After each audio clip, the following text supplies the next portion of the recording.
وزارەتی دارایی هەرێم 17 ڕۆژ دەسی بەسەر موچەی مانگی دەیاگرت، 18 ڕۆژیش بەسەر موچەی مانگی 11 کە بەغدا ناردوێتی.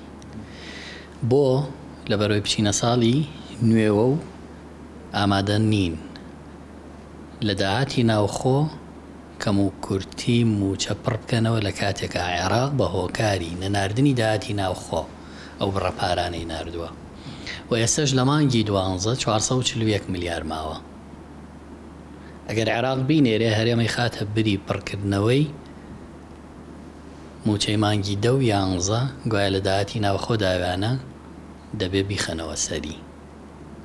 بەم نیەتە هەرێم دەیەوێ موچەی مانگی 12 نەدات لە کاتێکە عێراق تا ئێستا 10 تریلیۆن و 901 ملیاری بۆ موچەی ئەم ساڵی ڕابردوو ناردووە